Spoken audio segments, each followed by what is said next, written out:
I was adjusting the clasp on my grandmother's vintage watch when my phone lit up on the kitchen counter. The name on the screen made my stomach drop. Marcus Reed. My lawyer never called on a Friday night unless something had gone catastrophically wrong. I reached for it with hands that had suddenly forgotten how steady they usually were, and his voice came through before I could even say hello. Jordan, we need to talk now. Don't go to that picnic tomorrow. Your sister filed an injunction this afternoon. She's claiming fraud and trying to block the sale. The words hit like a physical blow, and I had to grip the edge of the granite countertop to keep myself upright. Before we jump back in, tell us where you're tuning in from. And if this story touches you, make sure you're subscribed because tomorrow, I've saved something extra special for you. The strawberry pie I'd spent 3 hours baking sat cooling on the wire rack beside me, its lattice crust golden and perfect, meant as a peace offering for my father who always requested it at our summer gatherings.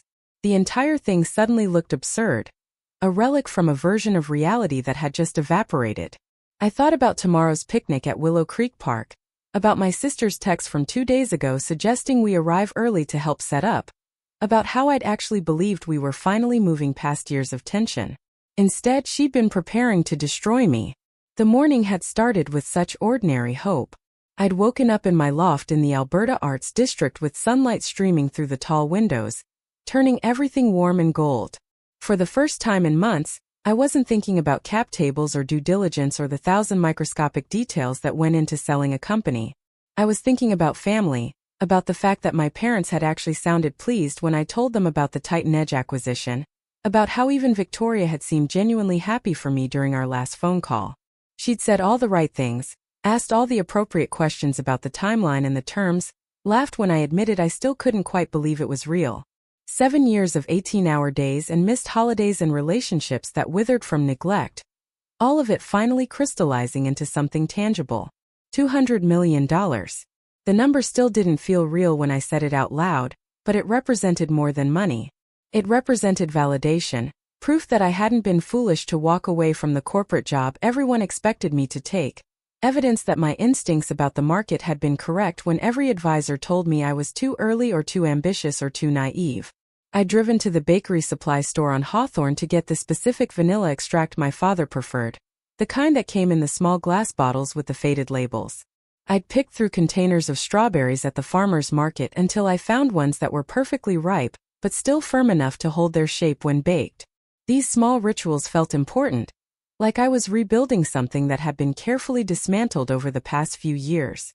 My relationship with Victoria had always been complicated, marked by an undercurrent of competition that neither of us openly acknowledged but both of us felt in every interaction. She was older by 3 years and had established herself early as the successful one, the Blake daughter who did everything right. Columbia for undergrad, Harvard for her MBA, a position at a prestigious consulting firm where she made partner by 32.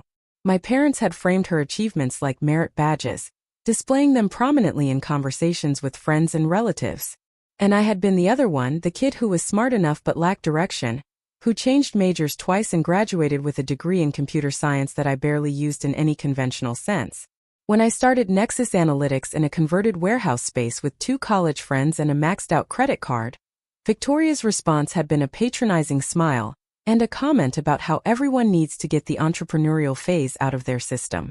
My parents had been more direct in their concern, asking repeatedly when I planned to look for a real job, reminding me that the economy was unpredictable, and that I was throwing away my best earning years on a risky venture that would probably fail like most startups do.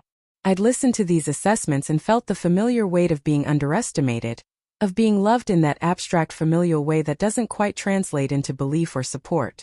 So I stopped talking about the company at family dinners.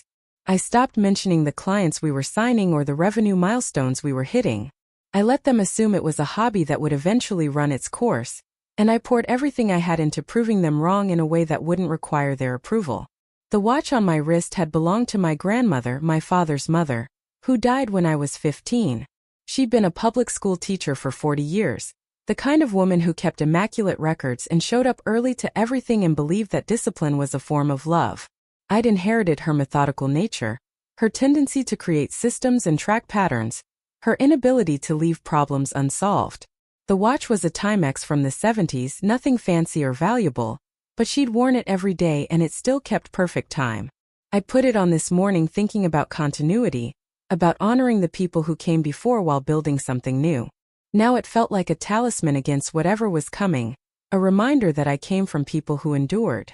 The pie had taken longer than I expected, partly because I was out of practice with pastry, and partly because I kept getting distracted by emails from the legal team handling the acquisition. Everything was supposed to close on July 15th, just over 2 weeks away. TitanEdge Solutions had been courting us for 8 months, ever since their VP of Strategic Development saw our presentation at a conference in Austin and realized we'd solved a data integration problem their engineers had been struggling with for years. The negotiations had been intense but fair, and I'd felt genuine excitement about what the partnership could mean, not just financially but in terms of scale and impact. Our software helped hospitals analyze patient outcomes and identify intervention points before conditions became critical. With TitanEdge's resources and distribution network, we could expand from the 40 hospitals currently using our platform to potentially thousands. The work mattered, and the sale wasn't an exit strategy so much as an acceleration of the mission. Victoria had called me 3 weeks ago, right after the announcement went out to our investors and board members. She'd sounded warmer than she had in years, her voice carrying genuine enthusiasm as she congratulated me and asked questions about the structure of the deal. We'd talked for almost an hour, longer than any conversation we'd had since our grandmother's funeral. She wanted to know about the retention bonuses for key employees, about whether I planned to stay on in a leadership role or step away entirely, about how I was handling the emotional complexity of letting go of something I'd built from nothing.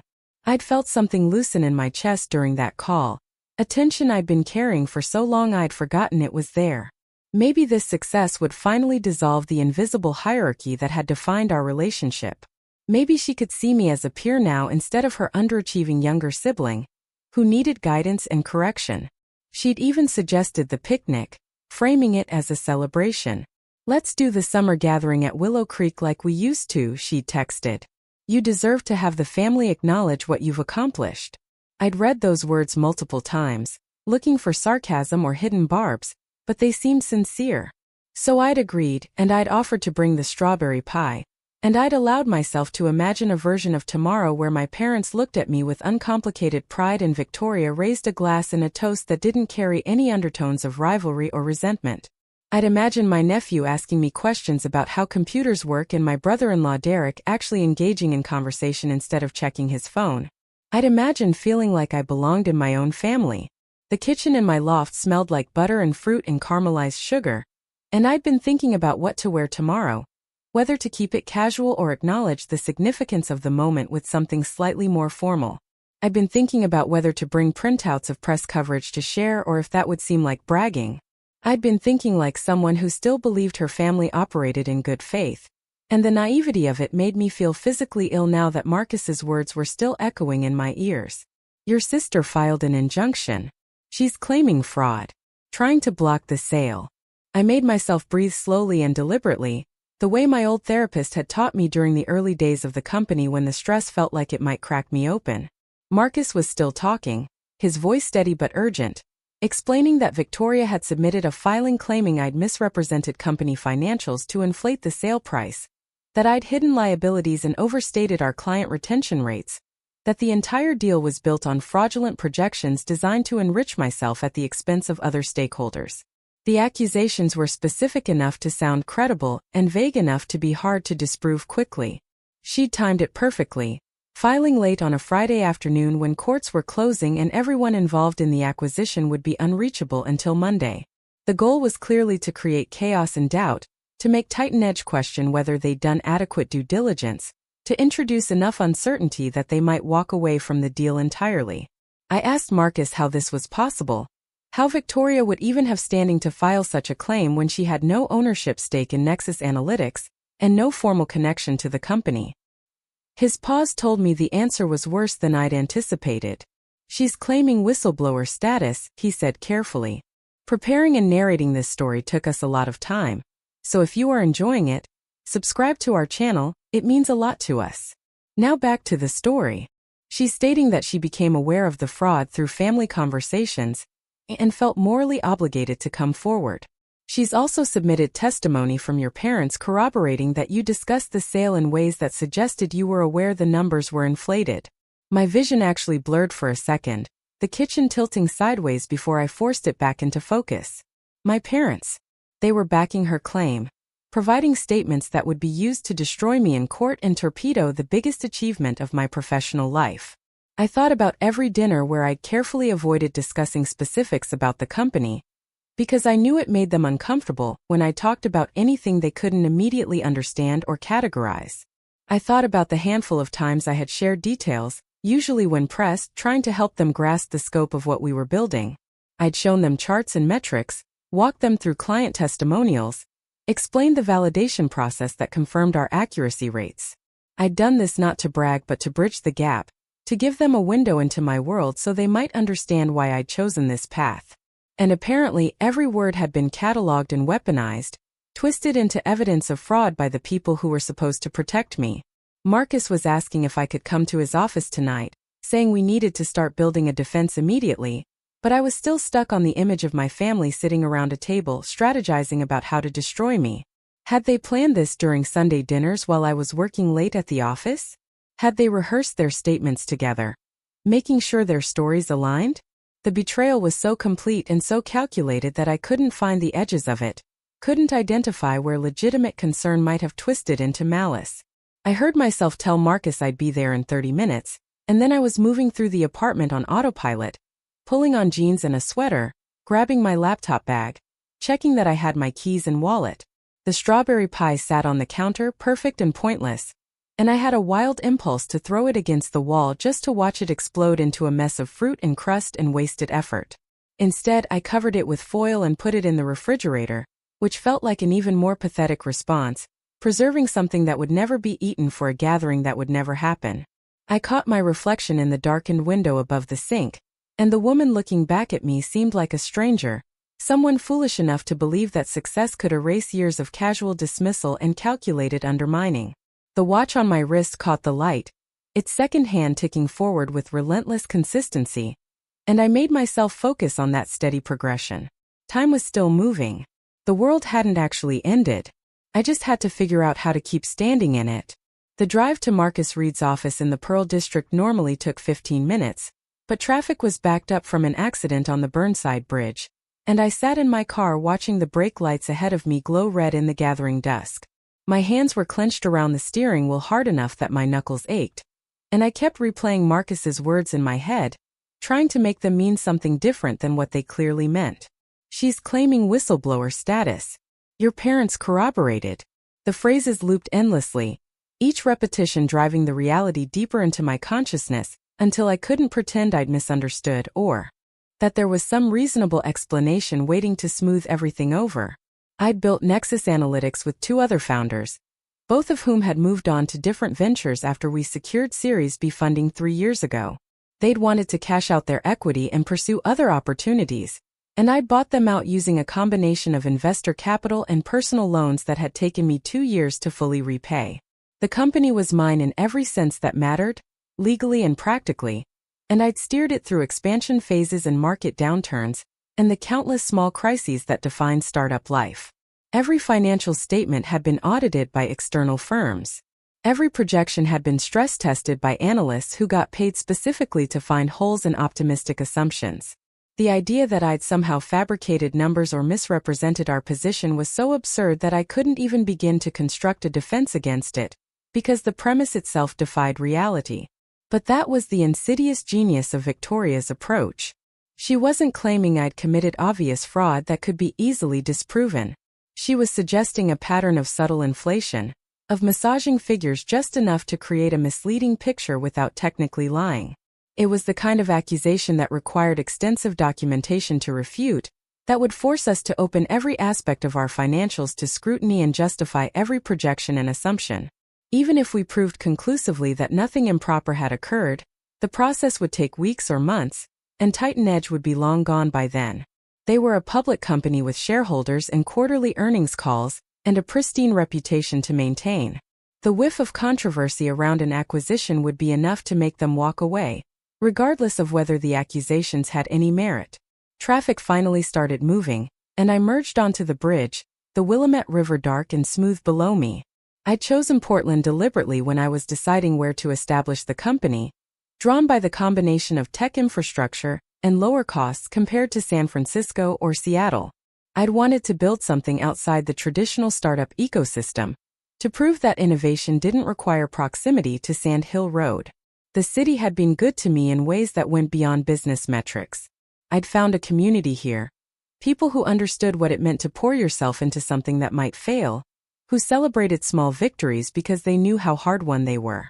I had friends who would show up at my apartment with takeout when I was too exhausted to cook, who understood when I had to cancel plans because a client crisis couldn't wait, who asked thoughtful questions about the work itself rather than just the potential payout.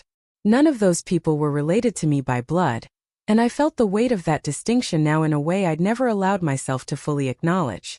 My family had always existed in a separate category, people I loved out of obligation and history rather than genuine connection. We performed the rituals of closeness, exchanged gifts at holidays and showed up for milestone events, but there was no real intimacy underneath the surface interactions. I couldn't remember the last time I'd called my mother just to talk, or the last time my father had asked me a question about my life that went deeper than surface pleasantries. Victoria and I had been competitors since childhood, locked in an unspoken contest that she'd been winning for decades until suddenly she wasn't anymore. And I'd been naive enough to think that my success might change the dynamic, might allow us to relate to each other as equals rather than adversaries. Marcus's office was in a renovated industrial building that still had the original brick walls and exposed ductwork. I'd hired him 4 years ago when we were negotiating our first major client contract and needed someone who understood both technology licensing and corporate law. He was in his mid-50s, methodical and unflappable, the kind of lawyer who spoke in measured tones and never made promises he couldn't keep. His assistant had already left for the day, and the reception area was dark except for the ambient light coming through the floor-to-ceiling windows. I could see Marcus through the glass wall of his office, hunched over his desk with papers spread in front of him, and something about his posture told me the situation was even worse than I'd understood from our phone call. He looked up when I knocked, and his expression confirmed my assessment. "Come in," he said, gesturing to the leather chair across from his desk.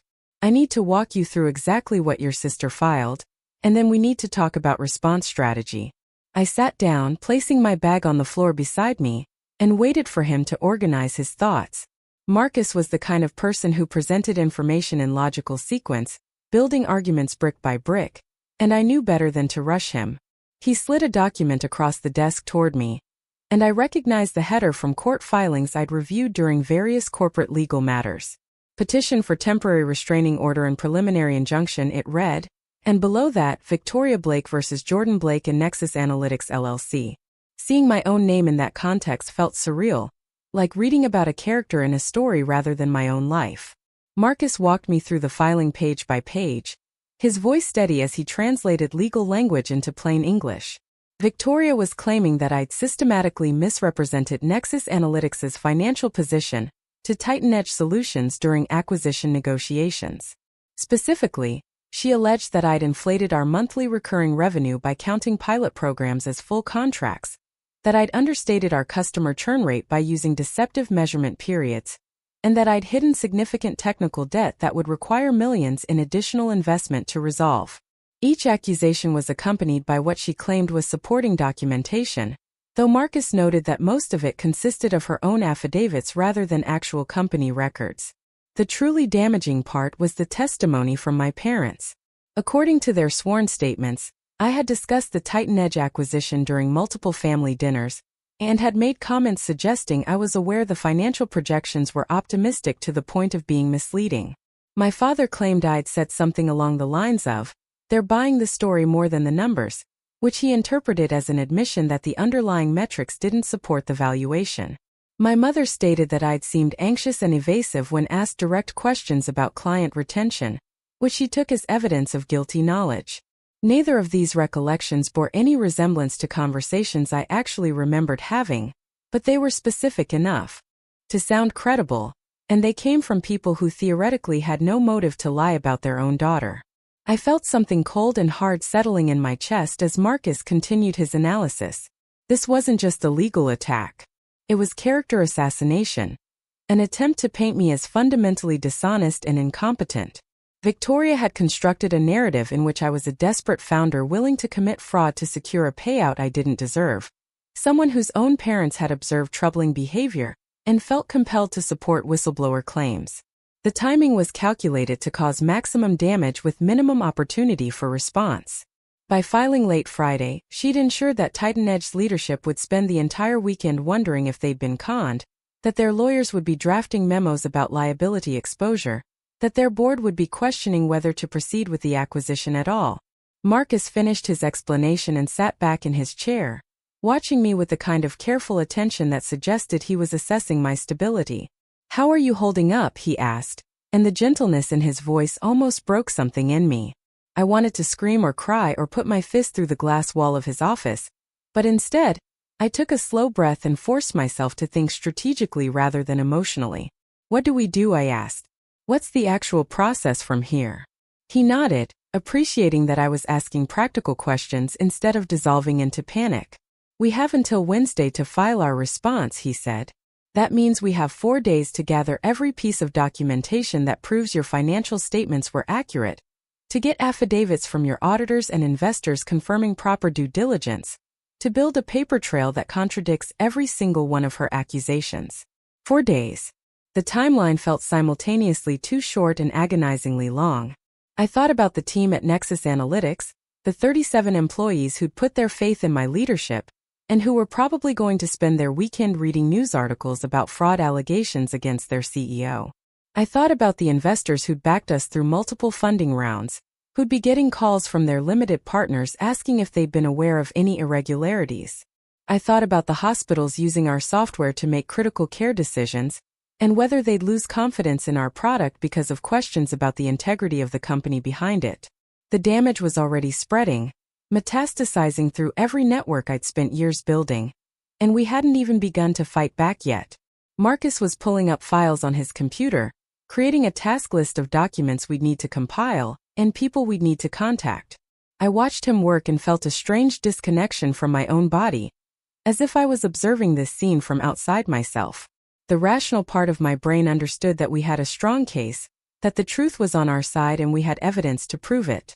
But another part, the part that was still processing the emotional reality of my family's betrayal, couldn't stop fixating on the fact that my own parents had signed statements calling me a fraud.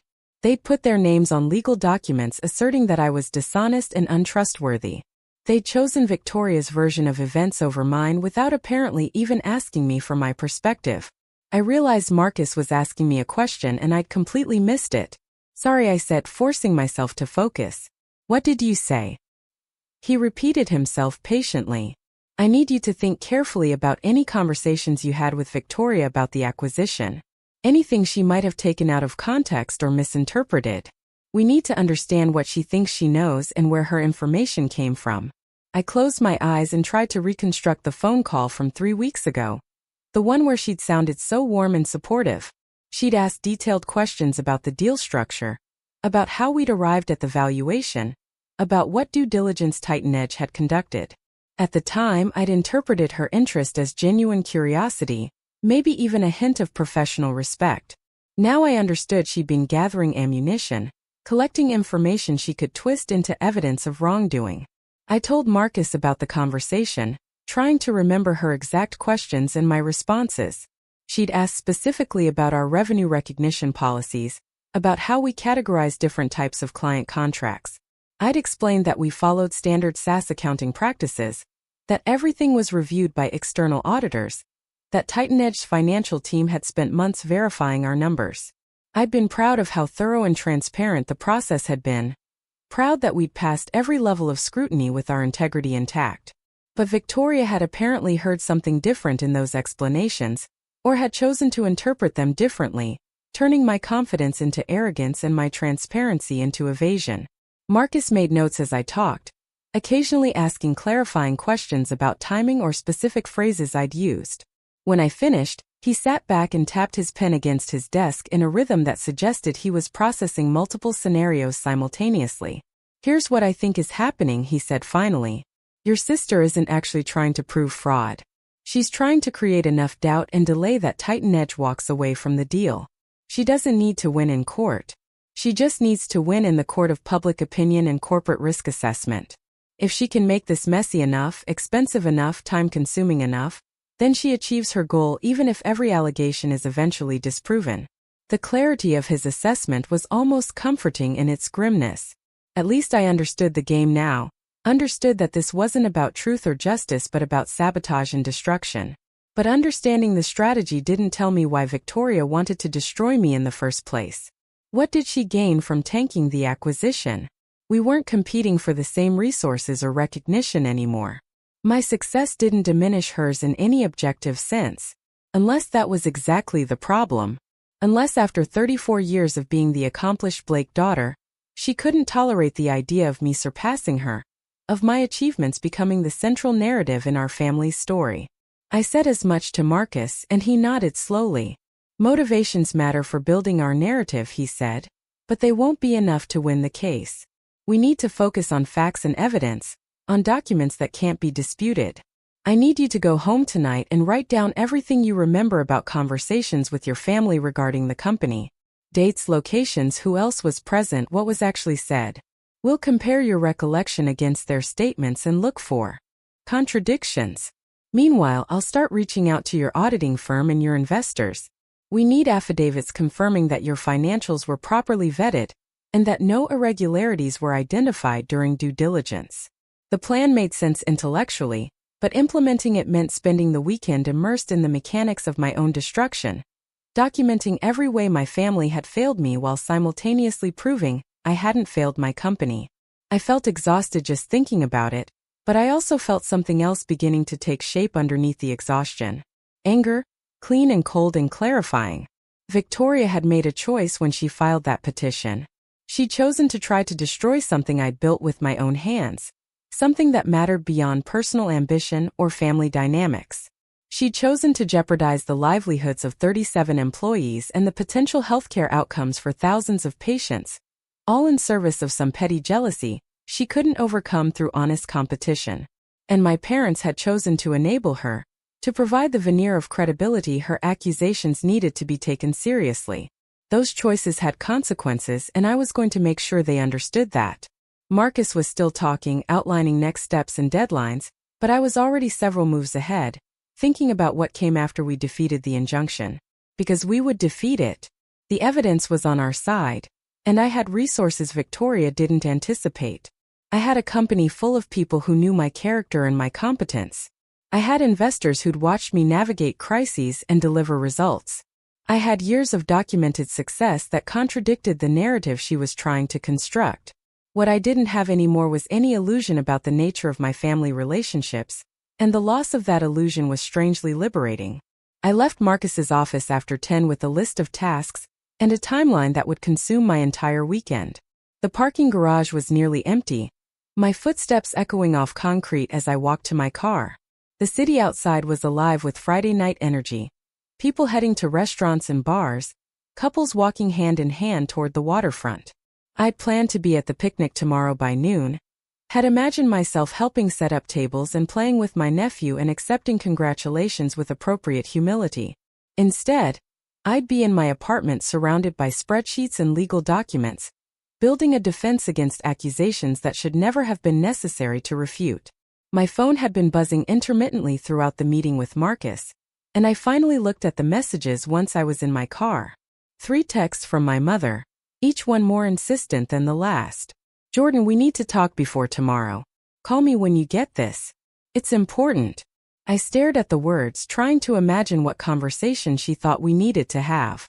Was she planning to warn me about the injunction, pretending she wasn't part of it? Was she going to offer some gentle counsel about accepting that the sale wasn't meant to be, about how everything happens for a reason? The presumption that I would still show up tomorrow, still play my assigned role in their family theater, was almost impressive in its audacity. I didn't call her back. Instead, I started the car and pulled out of the garage, heading toward my apartment with no intention of sleeping anytime soon.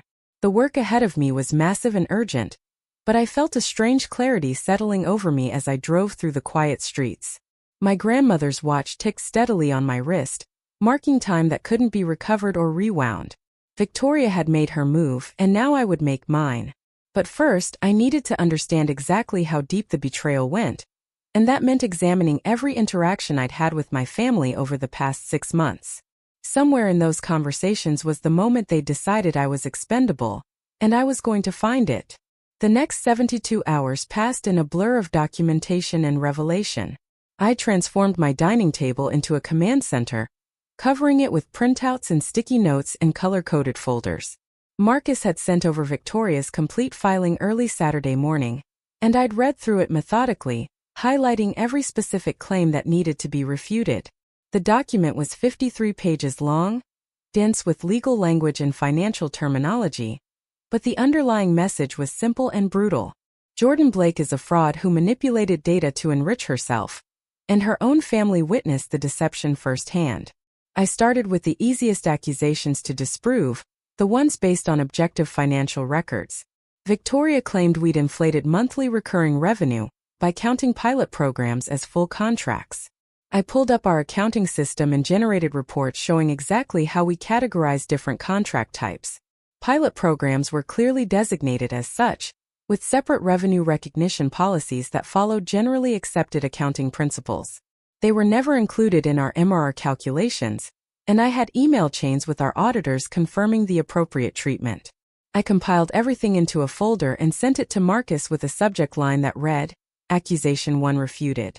The customer churn claim was slightly more complex but equally disprovable. Victoria alleged that we'd used deceptive measurement periods to hide high attrition rates. In reality, we'd used industry-standard cohort analysis and had provided TitanEdge with raw data showing customer retention across multiple time horizons. I pulled the original presentations we'd given during due diligence, complete with the TitanEdge team's questions and our detailed responses. Their own analysts had verified our methodology and found it conservative rather than aggressive. I added those documents to another folder and kept moving through the list. By Saturday afternoon, I had counter-evidence for every financial accusation Victoria had made. Our technical debt was fully documented and had been disclosed to TitanEdge in writing. Our revenue recognition policies were textbook compliant. Our projections were based on historical growth rates and market analysis, vetted by independent consultants. Every number we'd presented during acquisition negotiations could be traced back to source documentation and third-party verification. The fraud narrative collapsed under the weight of basic scrutiny, which made its existence even more enraging. Victoria had filed accusations she must have known were false, banking on the idea that the process itself would be damaging regardless of the outcome. But the financial documents, while crucial, weren't the hardest part of building our defense. The truly difficult work was confronting my parents' testimony and understanding how they'd arrived at interpretations that bore so little resemblance to reality. I forced myself to read their statements multiple times, looking past my emotional reaction to analyze what they were actually claiming. My father's testimony centered on a dinner that happened in mid-May, about 6 weeks ago. According to his account, I'd been evasive when asked about customer satisfaction scores, had changed the subject when he pressed for details about contract renewals, and had eventually said something he interpreted as an admission that the numbers weren't as strong as we were telling TitanEdge. I remembered that dinner clearly because it had been uncomfortable for entirely different reasons. My parents had invited me over on a Tuesday evening, unusual because they typically reserved weeknight dinners for immediate family. Victoria and Derek had been there, which should have been my first warning that something was off. The conversation had been stilted from the beginning, with long silences and forced pleasantries that felt rehearsed. When my father asked about the acquisition, I tried to explain the complexities of enterprise software sales cycles, how customer satisfaction manifested differently in B2B contexts compared to consumer products. He'd seemed frustrated by my explanation, kept asking for simple yes or no answers to questions that didn't have simple answers. At one point I'd said something like the narrative matters as much as the metrics in these deals, trying to convey that TitanEdge decision was based on strategic value and market position, not just trailing revenue numbers. My father had seized on the word narrative like I'd confessed to something, asking what I meant, whether I was saying the actual numbers didn't support the valuation. I tried to clarify, to explain that of course the numbers supported the valuation, that I was talking about how acquisition decisions incorporate both quantitative and qualitative factors. But the conversation had derailed at that point, with Victoria jumping in to ask increasingly hostile questions about our accounting practices, and my father sitting back with an expression I couldn't quite read. I'd left that dinner feeling unsettled and confused, unclear about what had just happened but certain that something had shifted. Now I understood it had been a setup, a carefully staged conversation designed to create moments they could later reinterpret as admissions of wrongdoing. The phrase, "they're buying the story more than the numbers," which my father claimed I'd said, was close enough to what I'd actually said that I couldn't completely deny it, but the meaning had been inverted. I'd been describing normal acquisition dynamics, not confessing to fraud. The distinction should have been obvious to anyone arguing in good faith, but good faith had apparently left the building long before that dinner took place. My mother's testimony was vaguer but somehow more personally wounding. She claimed I'd seemed anxious and defensive whenever the acquisition came up in conversation, that I'd avoided family gatherings in the weeks leading up to the announcement, that my behavior suggested guilty conscience rather than legitimate stress about a major business transaction. The accusations were impossible to definitively refute because they were based on her subjective interpretation of my emotional state, but they were also completely divorced from reality. I'd avoided some family gatherings because I was working 100-hour weeks trying to finalize the deal, managing due diligence requests while keeping the company running. My anxiety, to the extent it existed, came from the enormous pressure of negotiating the most important transaction of my professional life, not from any awareness of wrongdoing.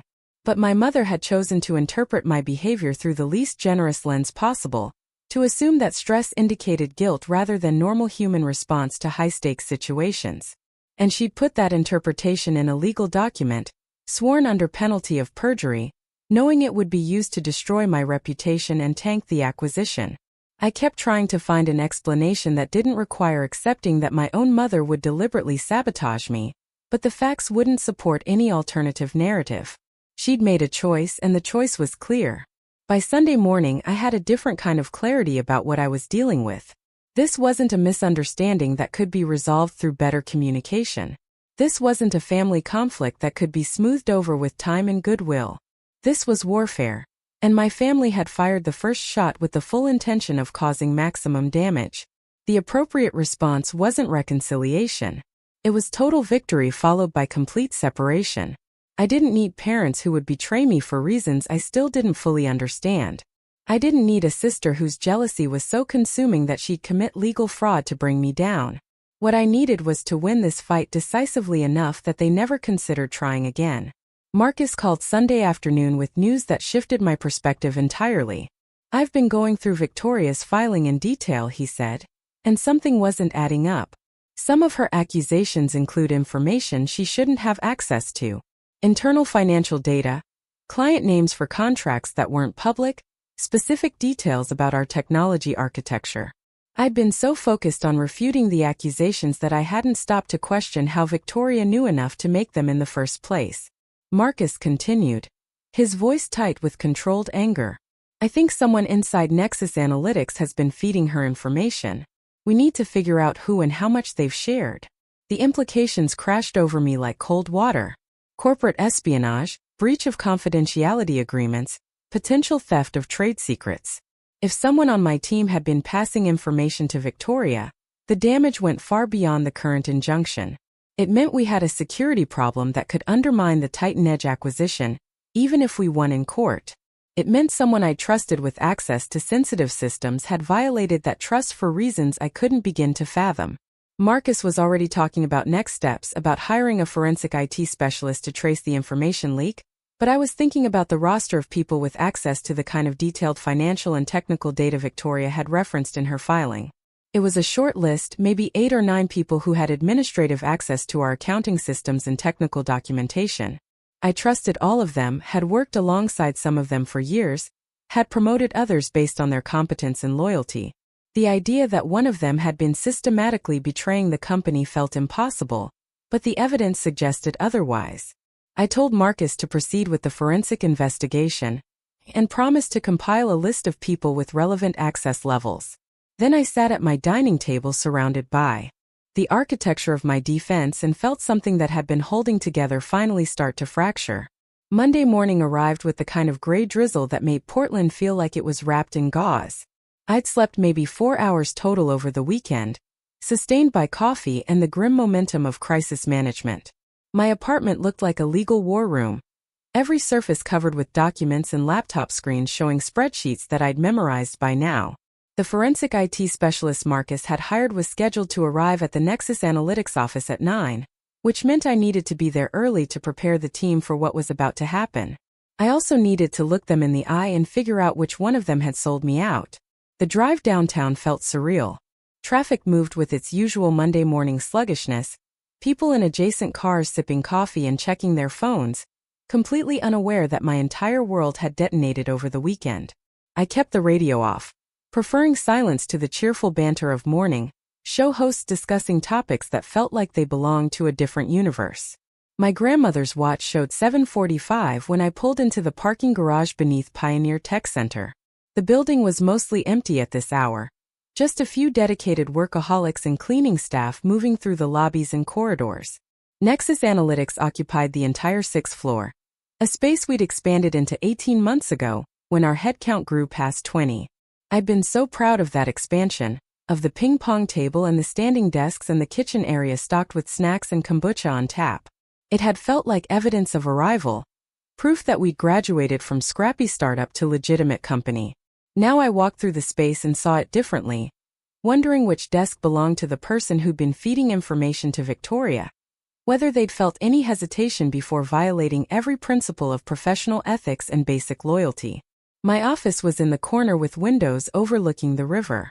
I'd left my personal items mostly at home over the weekend, working from my apartment to maintain focus, but the space still held traces of normalcy from last Friday. A coffee mug I'd forgotten to wash sat on my desk, the residue dried into a brown ring at the bottom. A stack of resumes for an open engineering position waited in my inbox, candidates who'd applied before the injunction was filed, and who probably wouldn't want the job anymore once they learned about the legal chaos. I set my bag down and opened my laptop, pulling up the access logs that would show which employees had viewed sensitive financial documents over the past 3 months.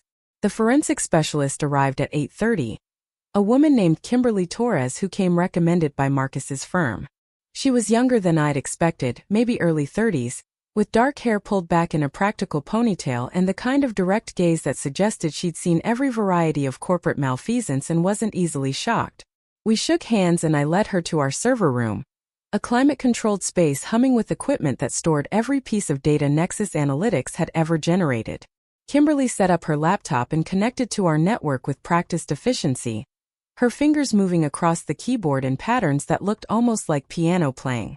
I explained what we were looking for: evidence of unauthorized access to financial records or technical specifications, anything that could have been passed to an outside party.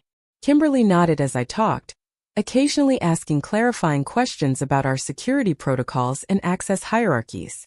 How many people have administrative privileges, she asked, and I gave her the list I'd compiled over the weekend. 8 employees with varying levels of access, each one someone I'd personally authorized based on their role and responsibilities. Kimberly made notes and promised to have preliminary findings by end of business today. The speed surprised me until I realized that data forensics in the digital age left trails that were much harder to hide than people assumed. The rest of the team started arriving around 9, and I could see the tension immediately. Word had gotten out over the weekend, which was inevitable given that Victoria's filing was a matter of public record and several employees had family members who worked in legal or tech circles. People clustered in small groups near the kitchen area, voices low, conversation stopping abruptly when I walked past. I'd called an all-hands meeting for 10 o'clock to address the situation directly, but the 2 hours beforehand felt like walking through a minefield of worried glances and unasked questions. Elliot Chun found me in my office around 9:30. He was one of our junior IT security analysts, 26 years old and barely 2 years out of college, but sharp in ways that transcended his limited experience. He knocked on my doorframe even though the door was open, hovering uncertainly until I gestured for him to come in. His hands were shaking slightly as he closed the door behind him, and I felt a spike of adrenaline wondering if this was the moment, if the betrayal was about to reveal itself through guilty confession. But what Elliot said wasn't a confession. Miss Blake, he started, then corrected himself. Jordan, I think you should know something. I've been noticing some unusual activity in our access logs over the past few weeks. I flagged it internally but wasn't sure if it was significant enough to escalate. Now with everything that's happened, I think it might be related. He pulled out his phone and showed me a document he'd compiled, timestamps and IP addresses and file access patterns that meant nothing to me but clearly meant something to him. I called Kimberly in from the server room, and she and Elliot bent over the data together, speaking in the technical shorthand of people who understood systems architecture and security protocols. I caught fragments of their conversation, phrases like anomalous login patterns and external network requests, and felt my pulse accelerate as I understood they were finding something concrete. After 10 minutes, Kimberly looked up at me with an expression that managed to combine professional neutrality with genuine surprise. Someone has been systematically accessing your financial database and technical documentation over the past 2 months, she said. The access happened during off hours, mostly late at night or early morning, and the files were being exported to an external drive. Who? I asked, though part of me already knew the answer would be worse than I'd imagined. Kimberly pulled up an access log entry and pointed to the username. The account belongs to Derek Hammond, my brother-in-law, Victoria's husband, the man who'd sat across from me at family dinners and made small talk about his consulting work, who'd seemed like a pleasant if somewhat distant addition to the family, who apparently had access to Nexus analytics systems despite having no official role with the company. I stared at the screen trying to make sense of what I was seeing. How does Derek have login credentials? I asked Elliot, and he looked uncomfortable. He's listed as an external advisor in our system. The account was created about 18 months ago, authorized by you. I searched my memory and found the interaction he was referencing, a conversation with Derek at a family barbecue where he'd mentioned having experience with data analytics and offered to review some of our processes. I'd been trying to build bridges to find common ground with Victoria's husband, and I'd set him up with limited access to some non-sensitive documentation. Limited being the key word. Access that shouldn't have allowed him anywhere near financial records or proprietary technology specifications. Kimberly was already tracking the account's activity history, pulling up a timeline that showed the scope of Derek's intrusion. He'd started with legitimate access to the materials I'd authorized, technical white papers and process documentation that were interesting but not particularly valuable. Then about 3 months ago, his access pattern changed. He started probing other parts of the system, finding security gaps that let him escalate his privileges and reach databases he was never meant to see. It was sophisticated work, the kind that required both technical knowledge and deliberate intent. He knew what he was doing and he knew it was unauthorized, and he'd been careful to cover his tracks by conducting his activities during times when monitoring was less likely to catch anomalies. The timeline aligned perfectly with Victoria's injunction. Derek had been gathering information for months, compiling a dossier of internal data that Victoria could use to make her accusations sound credible and specific. They'd planned this together, husband and wife coordinating their attack with the kind of strategic precision that should have been applied to something productive rather than destructive. I felt physically ill looking at the access logs, seeing the dates and times when Derek had been stealing from my company while presumably sitting in his home office or maybe in my parents' house during one of their Sunday dinners. Elliot was still standing near my desk, looking miserable. I should have escalated this sooner, he said quietly. I saw the unusual patterns but convinced myself it was a monitoring error, or a legitimate use case I didn't understand. I didn't want to accuse someone without being certain.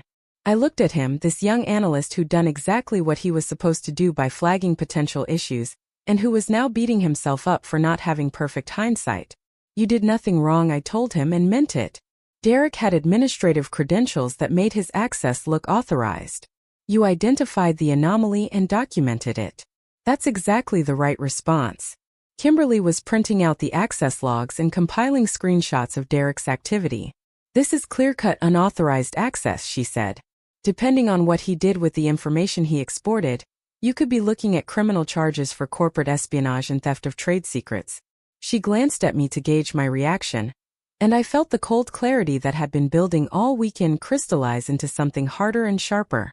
I want a complete forensic report by end of day, I told her. Every file he accessed, every export he made, every security vulnerability he exploited. I want documentation that would hold up in criminal court, not just civil proceedings. The all-hands meeting at 10 was one of the hardest things I'd ever done professionally.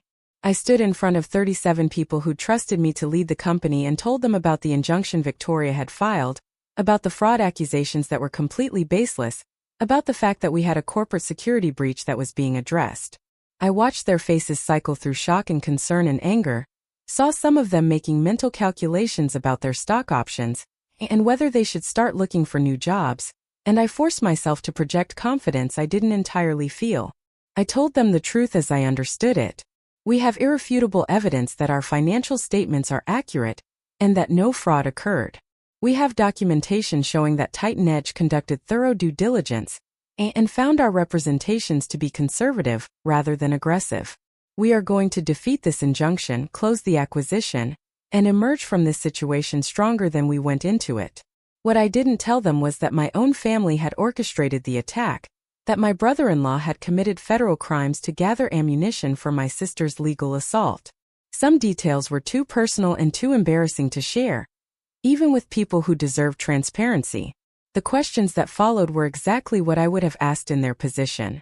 What happens to the TitanEdge deal if the injunction succeeds? Are our jobs at risk? Should we be concerned about working for a company facing fraud allegations? I answered each one as honestly as I could without revealing information that was legally sensitive or strategically unwise. By the time the meeting ended, I could see that most of the team was cautiously optimistic rather than actively panicking, which was the best outcome I could have hoped for under the circumstances. After everyone filtered back to their desks, I returned to my office and found Marcus had sent an email with our court date. Wednesday at 2 p.m., less than 48 hours away.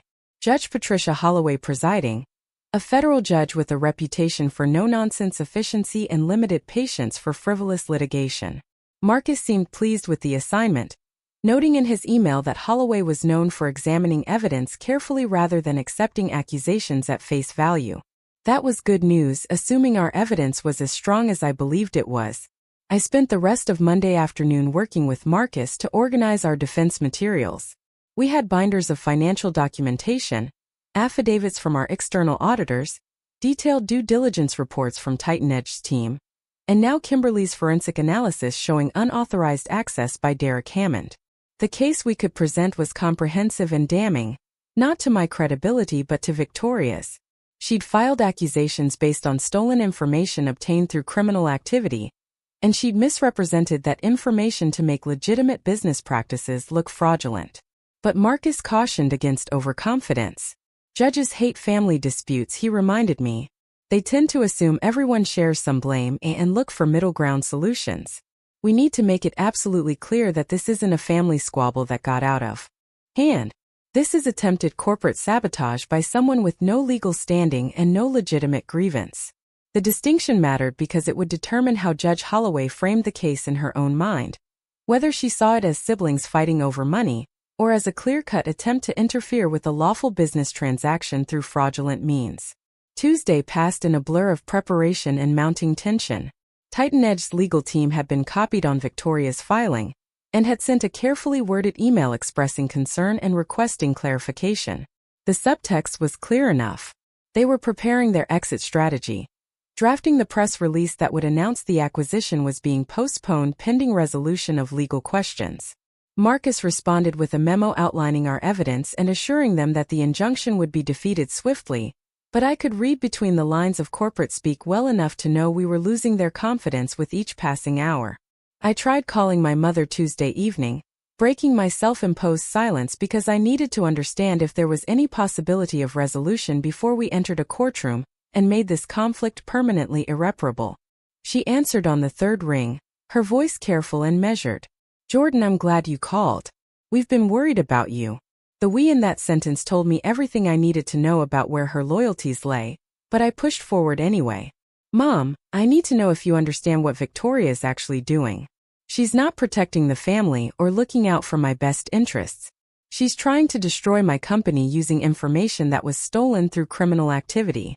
There was a long pause, and I could hear my father's voice in the background asking who was on the phone. When my mother spoke again, her tone had shifted to something I recognized from childhood. the voice she used when she'd made a decision and wouldn't be swayed by argument or emotion.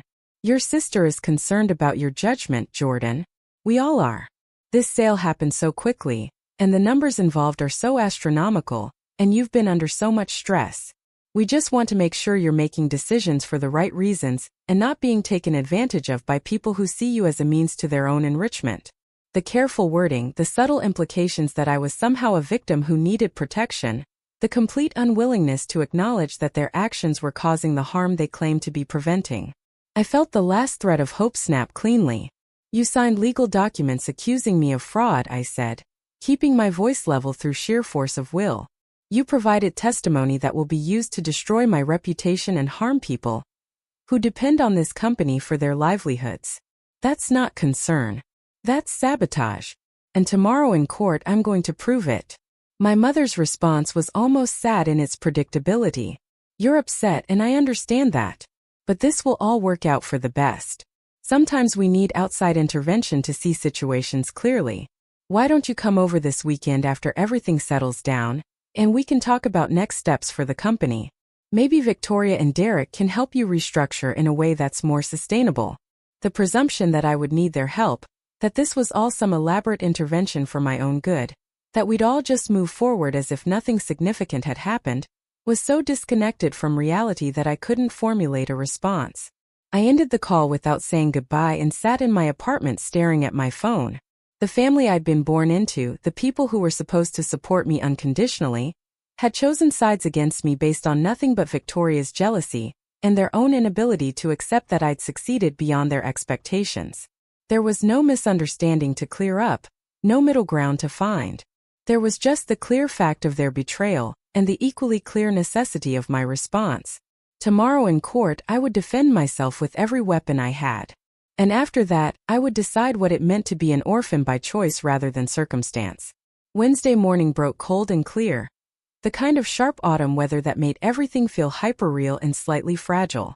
I dressed in a charcoal suit that I'd bought for investor presentations, conservative enough for court but cut in a way that made me feel competent rather than apologetic. My grandmother's watch was warm against my wrist from body heat, its steady ticking a reminder that time moved forward whether I was ready or not. I met Marcus at the Multnomah County Courthouse at 1:30, and we spent the 30 minutes before our hearing reviewing key points and anticipated arguments.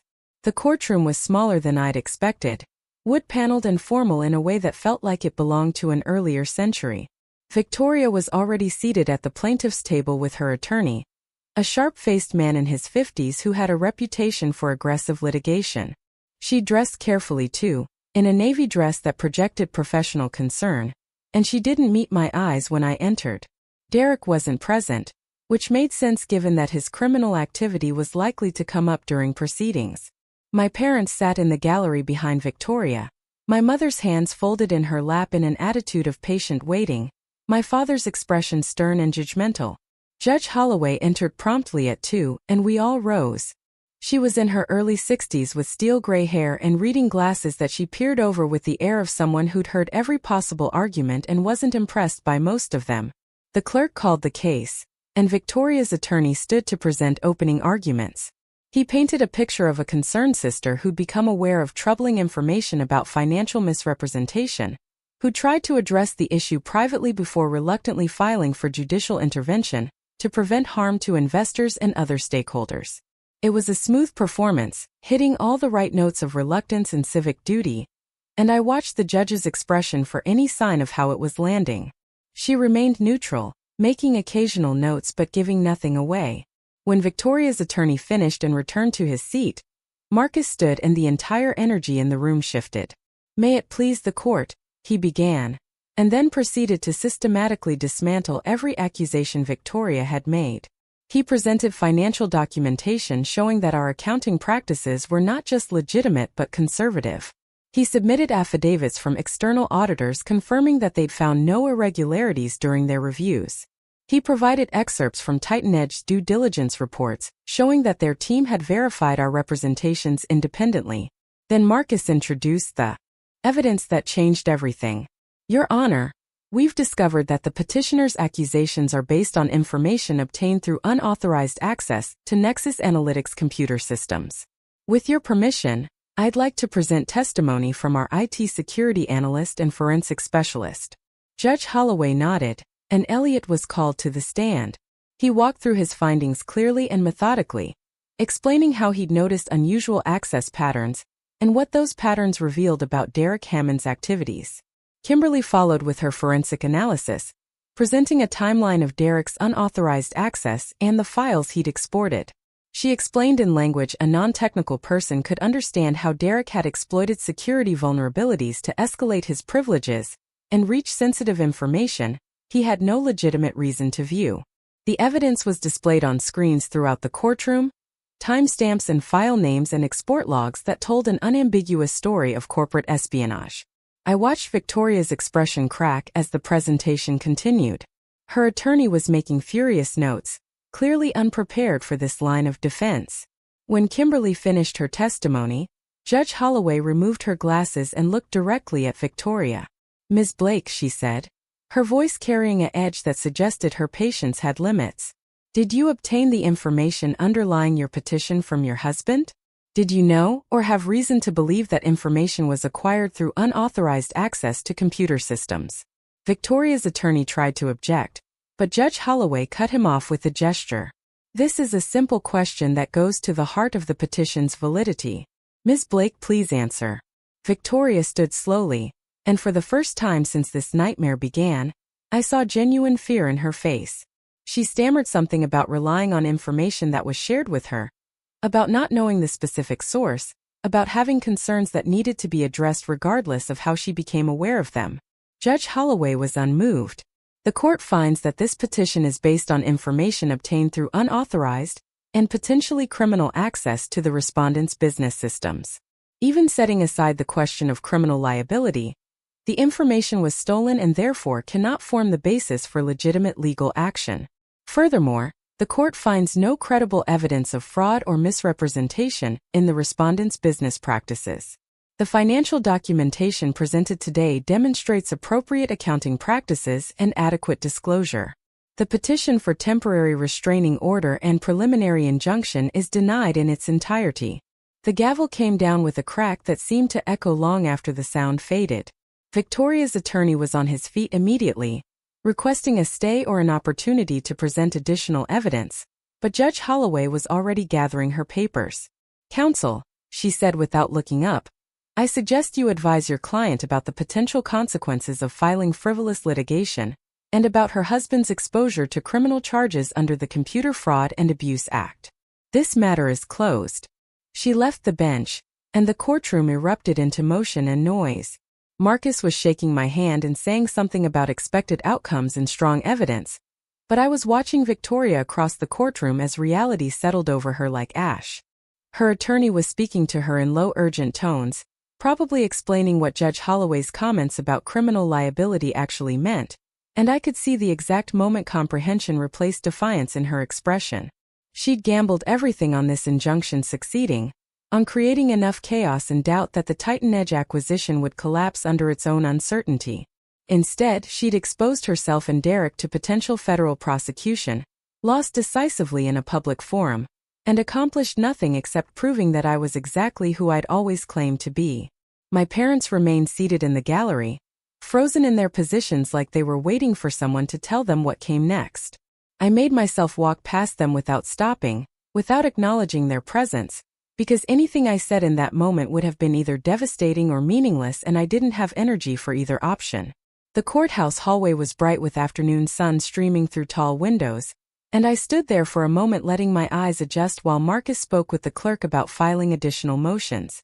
We needed to formally request that the court refer Derek's activities to federal prosecutors, and we needed to ensure that Victoria's failed petition became part of the permanent record in case she tried anything similar in the future.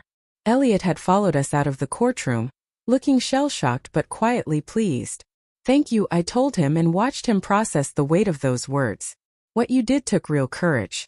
You saw something wrong and you documented it even when you weren't sure it would matter. That's exactly the kind of integrity this company needs." He nodded, still too overwhelmed to speak much, and I made a mental note to have a longer conversation with him later about recognition and advancement. People who demonstrate character during crisis deserve to be rewarded for it. And Elliot had potentially saved Nexus Analytics from destruction. My phone started buzzing before we even left the courthouse, messages and calls coming through in rapid succession as word spread about the hearing outcome. The first call was from James Fitzgerald, the lead board member who'd been with us since series of funding. "Jordan," he said when I answered, his voice carrying unmistakable relief. "I just heard from Marcus's office. I cannot tell you how glad I am that this nonsense got shut down quickly. The board stands behind you completely, and I've already reached out to TitanEdge to assure them that there are no legitimate concerns about the acquisition. We're going to get this deal closed and move forward like this interruption never happened." I thanked him and took 3 more calls with similar themes. Investors and advisors who'd been watching anxiously from the sidelines and were now eager to express their support and confidence. By the time Marcus and I reached his office to debrief and plan next steps, I had a phone full of messages that would have been gratifying if I wasn't so exhausted by the entire ordeal. We spent 2 hours going through the implications of the court's decision, what it meant for the TitanEdge timeline, and what actions we needed to take regarding Derek's criminal exposure. Marcus was already drafting a referral to the U.S. Attorney's Office, complete with Kimberly's forensic report and documentation of the stolen files. The question of whether to pursue criminal charges against Derek was more complicated than it appeared on the surface. Marcus laid out the options with his characteristic thoroughness, explaining that we could either make a formal criminal referral and let federal prosecutors decide whether to bring charges, or we could use the threat of criminal prosecution as leverage to ensure Victoria and Derek never interfered with Nexus Analytics again. The choice would send different messages and achieve different outcomes, and I needed to think carefully about what I actually wanted beyond the immediate satisfaction of seeing them punished. Part of me wanted to watch Derek get arrested and perp-walked in front of cameras, wanted him to experience even a fraction of the fear and humiliation he tried to inflict on me.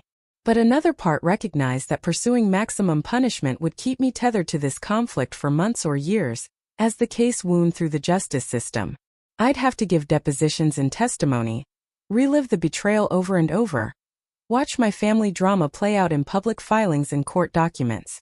The prospect was exhausting even to contemplate, and I found myself questioning whether revenge was worth that cost. I told Marcus I needed time to think about it, and he accepted that with a nod that suggested he'd expected the answer. "These decisions shouldn't be made in the immediate aftermath of winning," he said. "Take a few days, see how you feel once the adrenaline wears off. We can always file the criminal referral later if that's what you decide you want. In the meantime, I'm going to send a very strongly worded letter to Victoria and Derek's attorney, making clear that any future interference with Nexus Analytics or its business relationships will result in immediate criminal prosecution and civil litigation. Sometimes the threat is enough." I left Marcus's office as the sun was setting over downtown Portland, painting the buildings in shades of amber and rose that would have been beautiful if I had any capacity left to appreciate beauty. Instead, I felt hollowed out and strange, like I'd been running on emergency reserves for so long that I'd forgotten what normal energy felt like. The acquisition was safe, the company was vindicated, and my family had been publicly exposed as the architects of their own humiliation. Those were victories by any objective measure, but they didn't feel triumphant. They just felt necessary and sad and final. I drove home through evening traffic, past restaurants with outdoor seating where people laughed over drinks and couples walked dogs, and the ordinary rhythms of life continued unchanged. My loft felt different when I walked in, lighter somehow, like a weight had been lifted that I hadn't consciously registered carrying. The dining table was still covered with legal documents and evidence binders, a reminder of the weekend I'd spent building my defense, but I didn't have the energy to clean it up tonight. Instead, I made myself a simple dinner of pasta and vegetables, poured a glass of wine I didn't really want, and sat by the window watching the city lights emerge as darkness settled. My phone rang around 8, and I almost didn't answer when I saw my mother's name on the screen. But curiosity, or maybe just a desire for closure, made me pick up, and her voice came through tight with an emotion I couldn't quite identify. "Jordan, we need to talk about what happened today. You humiliated your sister in court. You made us all look terrible in front of a judge and whoever else was watching. This was supposed to stay private, supposed to be handled within the family, and instead you turned it into a public spectacle." The audacity of the accusation took my breath away for a moment. I humiliated Victoria, I said slowly, letting each word carry its full weight. Not the other way around. She filed a lawsuit based on stolen information. She accused me of fraud in public court documents. She tried to destroy my company and my reputation. I defended myself with facts and evidence. If she's humiliated, it's because her lies got exposed, not because I did anything wrong. My mother made a sound that might have been disagreement or distress. You could have handled this differently, she insisted. You could have talked to us, worked something out privately. Instead, you brought in lawyers and investigators and made everything adversarial. Victoria was just trying to look out for you, trying to make sure you weren't getting taken advantage of, and you responded by threatening her husband with prison. That's not how family treats each other, Jordan. The word family hung in the air between us, and I felt something click into place with the finality of a lock engaging. Family, I repeated. Is that what you think this is? Because families don't file fraudulent lawsuits against each other. They don't steal proprietary information through criminal hacking. They don't provide false testimony designed to destroy someone's livelihood.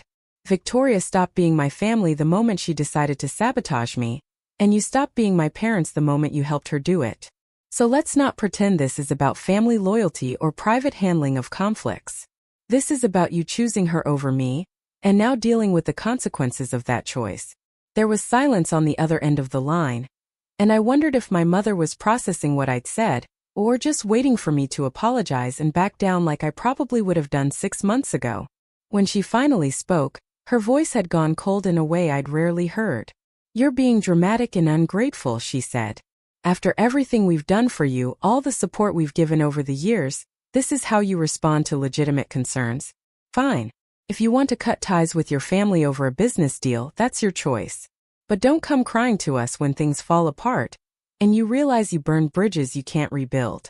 I ended the call without responding because there was nothing left to say. The bridges were already ashes, had been burning since long before I recognized the smoke. My mother's parting shot about things falling apart would have landed differently a week ago, would have triggered my old fears about being fundamentally inadequate and destined to fail. But I'd spent the past several days proving my competence in the most rigorous way possible, defending myself against coordinated attacks from multiple directions, and emerging with my integrity intact. If that wasn't evidence of capability, then nothing would ever be enough, and I was done trying to meet impossible standards set by people who'd never believed in me anyway. The next morning I woke up early out of habit, my body still running on crisis time even though the immediate emergency had passed.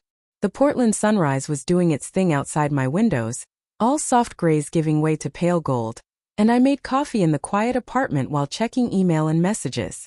TitanEdge's legal team had sent a note overnight confirming that they were comfortable proceeding with the acquisition on the original timeline, pending final due diligence updates and standard closing procedures. James Fitzgerald had forwarded the message with 3 exclamation points and a note reading, "We're back on track." And I felt a flicker of something that might have been excitement if I hadn't been so exhausted. The team at Nexus Analytics deserved to hear the good news directly from me. So I drove into the office earlier than usual, and sent out a message asking everyone to gather in the main conference room at 9. They filtered in with cautious expressions, still uncertain about what the court outcome actually meant for their futures. And I stood at the front of the room feeling the weight of leadership in a way that was both familiar and newly significant. Yesterday we won a complete victory in court, I told them. The injunction was denied, the judge found no evidence of wrongdoing, and TitanEdge has confirmed they're moving forward with the acquisition. We're going to close this deal on schedule, and everyone in this room is going to benefit from the outcome you all helped create. The relief was visible and immediate, tension draining from faces and shoulders as people processed that their jobs were secure, and their stock options were going to pay out. Someone started clapping and it spread through the room until everyone was applauding, and I had to blink hard against the sudden sting in my eyes. These people had trusted me through uncertainty and chaos, had kept working and believing even when the news was full of fraud accusations and legal drama, and they deserved every bit of success that was coming their way. I answered questions for another 30 minutes, explaining what the next few weeks would look like as we moved toward closing, and what would change once TitanEdge formally acquired us. After the meeting dispersed, I pulled Elliot aside and told him I was promoting him to senior security analyst with a significant raise and expanded responsibilities. His work identifying the breach had potentially saved the company, and that kind of initiative needed to be recognized in concrete terms. He looked stunned and grateful, stammering something about just doing his job, and I reminded him that excellence always looked like just doing the job until someone bothered to notice the difference between adequate and exceptional. I made similar stops to thank other team members who'd gone above and beyond during the crisis, people who'd worked late to prepare documentation, or who'd held things together when I was distracted by legal battles. By midday, I was back in my office working through the backlog of operational issues that had accumulated while my attention was elsewhere. Client contracts needed review. Hiring decisions required input. Product development timelines had to be assessed and adjusted. The normal work of running a company felt almost meditative after the intensity of the past week, and I lost myself in spreadsheets and strategy documents until Marcus called around 3 to discuss next steps regarding Victoria and Derek. I'd been thinking about his question regarding criminal prosecution, turning it over in my mind during the quiet moments between tasks, and I'd reached a decision that felt right even if it wasn't fully satisfying. I want to file the criminal referral, I told Marcus. Not because I need to see Derek in prison, but because what he did was actually criminal and there should be consequences for that. Other companies need to know that this kind of corporate espionage will be prosecuted, and Derek needs to understand that betraying trust has real costs. But I don't want to be vindictive about it. If the U.S. attorney decides not to bring charges or offer some kind of plea deal, I'm okay with that. I just need there to be a record that we took this seriously and reported it appropriately. Marcus approved of the approach, noting that it struck the right balance between accountability and moving forward. He'd already drafted most of the referral documentation and just needed my approval to file it with the federal prosecutor's office. I gave him the green light and felt something settle in my chest, a sense that I'd handled the situation with the right combination of strength and restraint. Victoria and Derek would have to live with the uncertainty of potential criminal charges hanging over them, would have to hire expensive attorneys and explain to friends and colleagues what had happened. But I wouldn't have to invest emotional energy in pursuing maximum punishment. The justice system would take it from here, and I could focus on building rather than fighting. The next 2 weeks passed in a blur of closing procedures and transition planning. TitanEdge sent teams to Portland to begin integration discussions, talking through how Nexus Analytics would operate as a subsidiary, and what resources we'd need to scale our platform nationally. The conversations were energizing in ways I hadn't fully anticipated, reminding me why I'd been excited about the acquisition in the first place. We weren't just getting a payout, we were getting the infrastructure and support to achieve our original mission of improving healthcare outcomes through better data analysis. The 37 employees who'd stuck with me through crisis were going to have opportunities to do meaningful work at scale, and that mattered more than the money ever could. Victoria's name came up exactly once during those 2 weeks, when Marcus forwarded me a letter from her attorney requesting that we not pursue criminal charges against Derek. The letter was carefully worded to avoid anything that might constitute an admission of wrongdoing, but the subtext was clear. They were scared and hoping for mercy they hadn't shown me. Marcus asked how I wanted to respond, and I told him to send a brief note acknowledging receipt but making no commitments. The U.S. Attorney's Office would make their own determination about prosecution, and it wasn't my place to interfere with that process one way or another. My parents didn't contact me again after that phone call the night of the court hearing. I'd expected anger or continued attempts to make me feel guilty, but the silence was somehow worse, a confirmation that they'd written me off as easily as if I'd never existed. I found myself thinking about my grandmother during those quiet moments, about how she'd valued consistency and integrity above almost everything else. She would have been horrified by what Victoria and my parents had done, but she also would have expected me to handle the situation with dignity rather than descending to their level. I hoped I'd managed that balance, hoped she would have been proud of how I'd defended myself without losing sight of what actually mattered. The acquisition closed on July 15th exactly as scheduled, a Tuesday afternoon made unremarkable by the mundane reality of signing digital documents and watching wire transfers confirm in bank accounts. There was no champagne toast or celebration party, just a video call with TitanEdge's executive team welcoming Nexus Analytics into the corporate family and outlining next steps for integration. The $200 million valuation that had seemed so impossible months ago was now just a number in accounting ledgers. Real but somehow less significant than the fact that our software would reach thousands more hospitals and potentially save countless lives through earlier intervention in critical care situations. I bought myself dinner that night at a nice restaurant overlooking the river, sitting alone at a table for two because I wanted to mark the occasion somehow even if I didn't feel particularly celebratory. The waiter asked if I was waiting for someone and I said no, just me tonight, and he nodded with the professional neutrality of someone who'd seen every variety of solo diner. I ordered the salmon and a glass of wine that cost more than I would normally spend, and I sat watching boats move up and down the Willamette while thinking about what came next. The immediate future was clear enough. I'd stay on as CEO of Nexus Analytics for at least 2 years per my employment agreement with TitanEdge, continuing to lead the company I'd built, while leveraging their resources for expansion.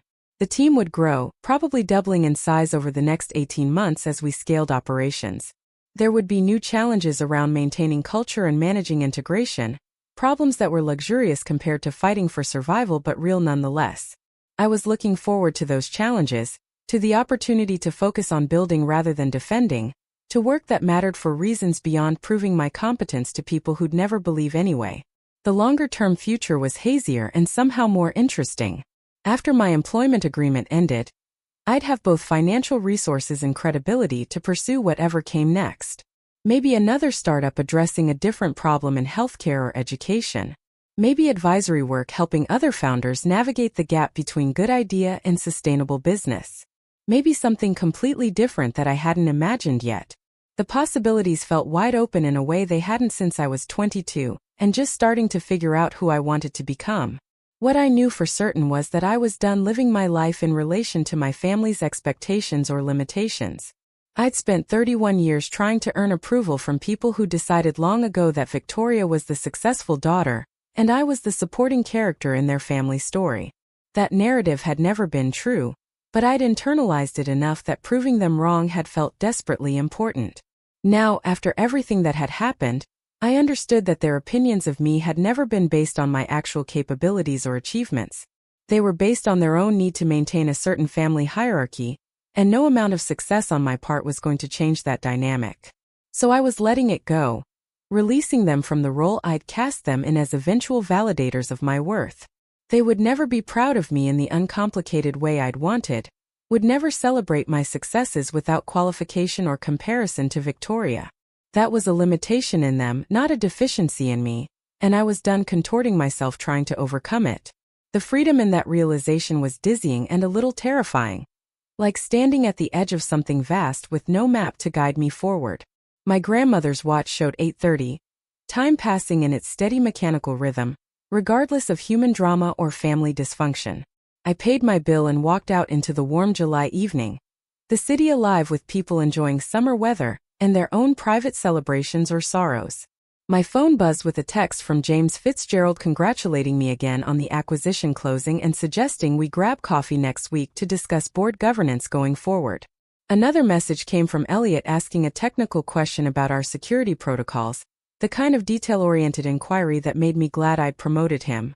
I walked along the waterfront for a while, past couples taking selfies and families with small children feeding ducks, and thought about the picnic that was supposed to happen 6 weeks ago at Willow Creek Park. I'd imagined that gathering as a chance for reconciliation and recognition, a moment when my family would finally see me as I actually was rather than who they'd decided I should be. The fantasy had been so vivid that I'd baked a pie and rehearsed gracious responses to anticipated congratulations. Now I understood that the picnic would have been just another performance in a play I'd been cast in without ever agreeing to the role. The real celebration, if that's what this was, looked nothing like what I'd imagined. No family gathering, no speeches or toasts, just me walking alone beside a river in a city I'd chosen, thinking about work that mattered and people who'd earned my trust through action rather than biology. It wasn't the ending I would have written if someone had asked me what I wanted, but it was honest in ways that my imagined reconciliation never could have been. And maybe that was enough, maybe that was actually better than the alternative. I made it back to my car as the light faded from the sky and the city lights started their nightly emergence. Tomorrow I'd go into the office and start the real work of integrating with TitanEdge, navigating the complexities of being a subsidiary, while maintaining the culture and mission that had defined Nexus Analytics from the beginning. There would be difficult conversations and unexpected obstacles and moments when I questioned whether we'd made the right choice in selling. But those were problems I wanted to have, challenges that came from success rather than survival, and I was ready for them. The drive home took me past the street where my parents lived, and I didn't turn my head to look at their house as I passed. There was no bitterness in the avoidance, just recognition that some chapters close permanently and trying to reopen them only causes damage. Victoria could have her role as the golden child in a family that would never know the truth about what she'd done or why. My parents could maintain whatever narrative helped them sleep at night about why one daughter had thrived while the other had tried to destroy her. None of it was my responsibility anymore. My phone rang one more time as I was parking in my building's garage, and this time it was Marcus with news about the U.S. Attorney's decision. They're moving forward with charges against Derek, he said. Criminal access to a protected computer, theft of trade secrets, wire fraud. He'll likely get a plea deal that involves probation and restitution rather than significant prison time, but he'll have a federal conviction on his record. Victoria isn't being charged directly, since they can't prove she knew the information was obtained illegally, though everyone involved understands she was complicit. I thanked Marcus for the update and sat in my car for a moment after ending the call. Justice was messy and incomplete, more bureaucratic than satisfying, but it would have to be enough. Derek would face consequences that were real if not devastating, and Victoria would have to live knowing that her scheme had failed completely while damaging her husband's future. They'd both learned that actions have costs, even if the price wasn't as steep as what they'd tried to inflict on me. Inside my apartment, I finally cleared the dining table of all the legal documents and evidence binders that had accumulated over the past weeks. I packed them into boxes and stored them in a closet, artifacts of a battle I'd won but didn't need to relive. The table looked strange when it was empty, larger than I remembered, and I found myself thinking about what I might put there instead. Maybe a puzzle or a craft project, something purely recreational that had nothing to do with defending myself or proving my worth. Maybe just flowers in a vase, beauty for its own sake without any strategic purpose. The strawberry pie I'd made for the picnic was long gone, thrown away when it became clear the gathering would never happen. But I still had the recipe, my grandmother's handwriting on a card that had survived decades of kitchen use and random relocations. Maybe I'd make it again someday for people who actually appreciated the gesture, friends who understood that homemade pie was an act of care, rather than a peace offering in hostile territory. Or maybe I'd never make it again and that would be fine too. One more tradition released along with everything else I'd inherited from a family that existed more in my imagination than in reality. I poured myself a glass of water and stood by the window looking out at the city, my city, the place I'd chosen to build something meaningful on my own terms. 37 people had jobs because I'd taken risks and made good decisions. Thousands of patients would receive better care because the software we developed would reach more hospitals. Those were accomplishments that mattered in ways that transcended family approval or personal validation. They were contributions to the world that would outlast any individual grievance or disappointment. My grandmother's watch showed 10:15, and I decided it was late enough to justify going to bed even though I wasn't particularly tired. Tomorrow would bring its own challenges and opportunities, integration meetings and product decisions, and the ongoing work of leadership. But tonight was just for rest, for letting my body and mind recover from weeks of sustained crisis. I changed into comfortable clothes and brushed my teeth and set an alarm for 6:30 because some habits were too ingrained to break even when circumstances had fundamentally changed. Before turning off the lights, I sent one final email to the Nexus Analytics team, thanking them again for their loyalty and hard work during difficult circumstances. I told them I was proud to lead people with such integrity and dedication, and I meant every word. They'd earned their success through talent and perseverance, and they'd chosen to stay with the company even when staying was risky. That kind of commitment deserved recognition, and I made a note to ensure the integration with TitanEdge included retention bonuses and advancement opportunities for everyone who'd stuck around when others might have fled. Sleep came easier than I expected, my body finally believing that the emergency had passed and normal function could resume. I dreamed about building something, though the details faded as soon as I woke. Just the sense of constructing piece by piece, of seeing something take shape under my hands, of knowing that I had both the skill and the right to create whatever I envisioned. When morning came with its usual golden light and the sounds of the city waking up, I felt ready for whatever came next. The acquisition was complete. The company was secure. My family's attempt to destroy me had failed so comprehensively that it served as its own kind of justice. And I was free in ways I'd never been before, untethered from expectations that had never fit and obligations that had only ever flowed in one direction. The future was uncertain but entirely mine to shape, and that was exactly how I wanted it. 6 months after the acquisition closed, I stood in front of a different kind of audience at a healthcare technology conference in Seattle. The invitation had come through TitanEdge's communications team, asking if I'd be willing to speak about building scalable solutions in clinical analytics. I'd hesitated at first, uncertain about becoming the public face of a story that still felt raw in some places, but eventually agreed because the work itself deserved attention regardless of my personal discomfort with visibility. The auditorium held maybe 300 people, hospital administrators and IT directors and healthcare consultants who'd gathered to learn about emerging technologies. I walked them through Nexus Analytics' evolution from startup to acquisition, focusing on the technical challenges we'd solved and the measurable improvements we documented in patient outcomes. I didn't mention the lawsuit or my family or any of the personal drama that had threatened to derail everything. That wasn't relevant to the audience, and it wasn't the story I wanted to tell anymore. What mattered was that we built something that worked, something that made healthcare delivery more effective and potentially saved lives through earlier intervention. During the question and answer session, a woman in the third row asked how I'd maintained focus during periods of extreme uncertainty. It was a diplomatic way of referencing the very public legal battle that anyone who'd followed tech news would remember from the summer. I appreciated her tact even as I recognized the impossibility of completely avoiding the topic. I kept my answer general, talking about the importance of surrounding yourself with people who believe in the mission rather than just the outcome, about how purpose can sustain you when circumstances become difficult. The audience nodded and someone else asked a technical question about our data integration protocols, moving us back to safer territory. After the session ended, several attendees approached with business cards and follow-up questions. One of them was a hospital CEO from Phoenix who wanted to discuss implementing our platform in their system. Another was a venture capitalist looking for promising healthcare startups to advise now that my operational responsibilities were settling into routine.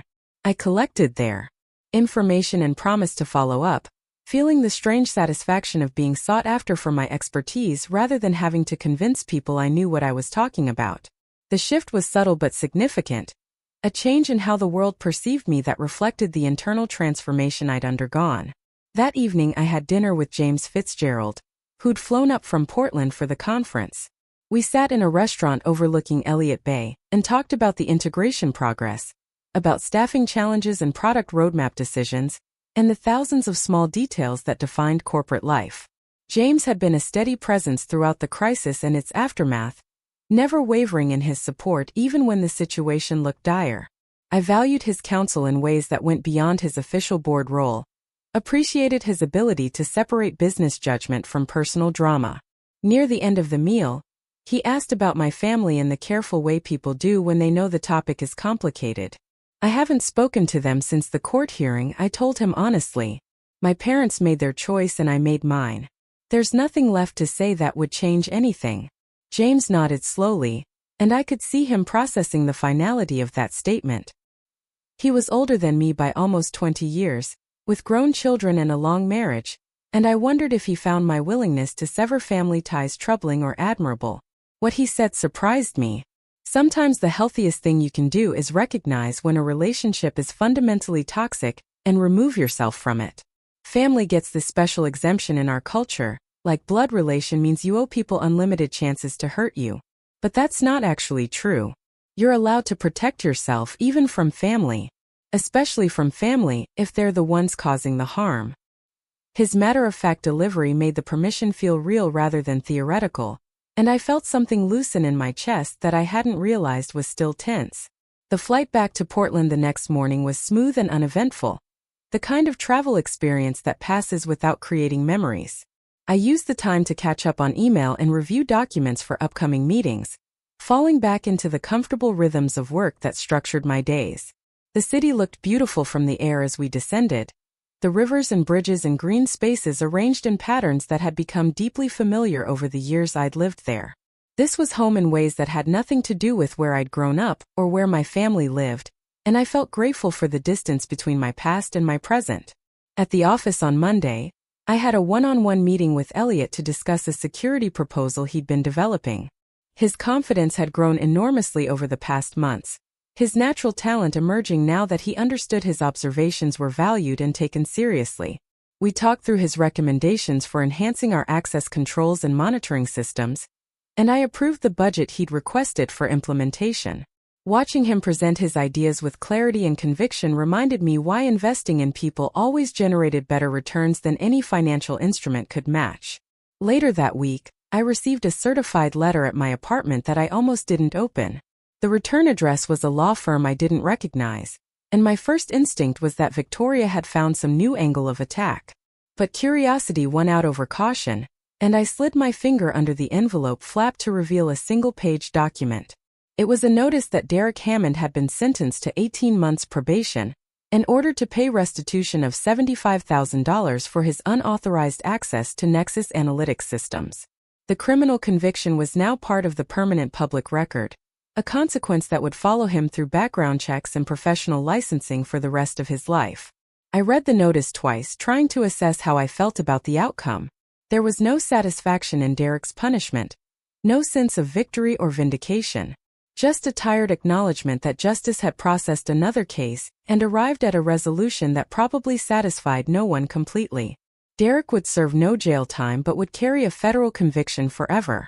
Victoria faced no legal consequences but had to live with the knowledge that her scheme had accomplished nothing except damaging her husband's future. My parents presumably believed they'd done the right thing supporting Victoria, maintaining whatever narrative let them sleep at night. And I had moved forward with my life, building and creating and choosing to define myself by what I made rather than what had been done to me. I filed the sentencing notice in the box with all the other legal documents from that period and didn't think about it again.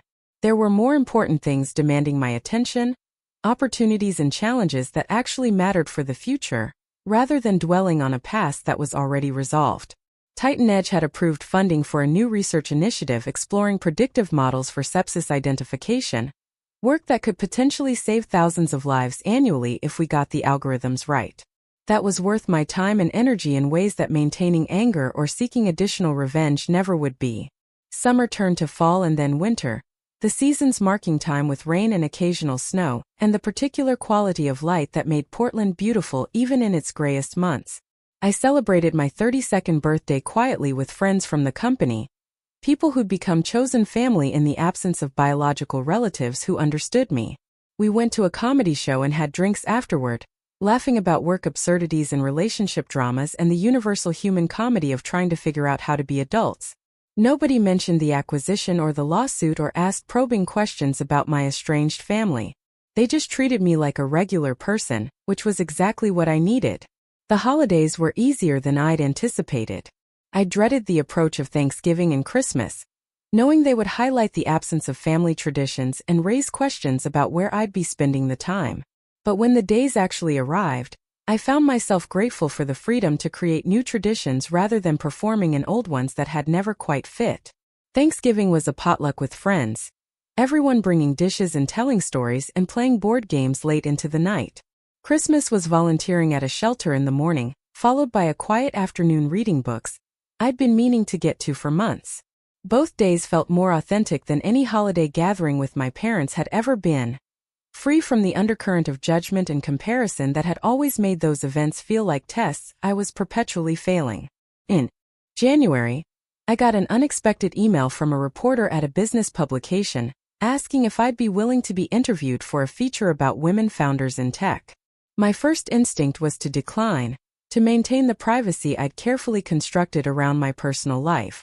But the reporter emphasized that she wanted to focus on the work itself, on the challenges of building a healthcare technology company, and the technical problems we'd solved.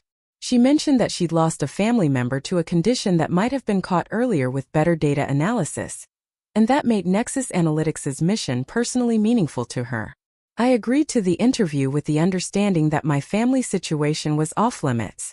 We met at a coffee shop near the office and talked for over 2 hours about enterprise software development, about the difficulties of selling to hospitals with their complex decision-making processes, about the satisfaction of seeing your product make measurable differences in patient outcomes. The reporter was smart and well-prepared, asking questions that demonstrated genuine understanding of both the technology and the healthcare landscape. When the article came out 3 weeks later, it was everything I'd hoped for. A thoughtful examination of the work without any sensationalism about the personal drama. The piece generated interest from other publications and conference organizers, invitations to speak and consult that I selectively accepted based on whether they aligned with missions I cared about.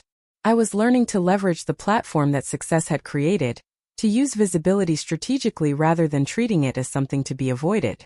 My grandmother would have approved, I thought.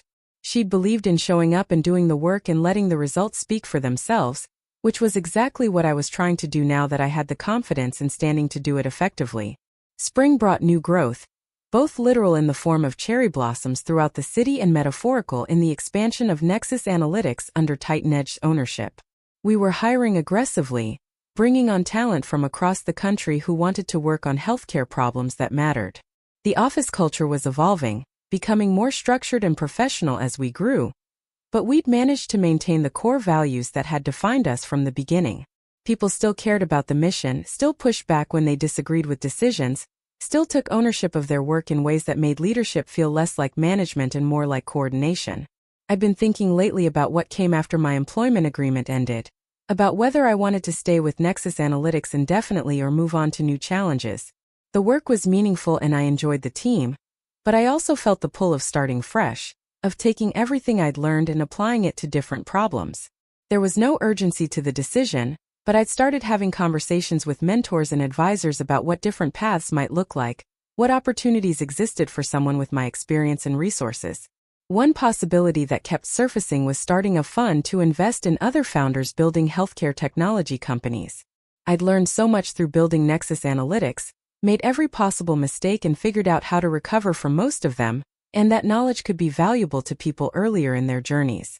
The idea of helping other founders avoid the pitfalls I'd encountered, or at least navigate them more effectively, had real appeal. It would be a way of multiplying impact beyond what any single company could achieve, of creating a portfolio of solutions to different healthcare challenges, rather than focusing all my energy on one problem. I mentioned the idea to James over lunch one day, and he immediately saw the potential. "You'd be excellent at that," he said. "You understand both the technical and business sides, you've been through the full cycle from startup to exit, and you have credibility with both founders and institutional investors. Plus you actually care about the healthcare mission rather than just chasing returns, which matters for building a fund that attracts the right kind of companies."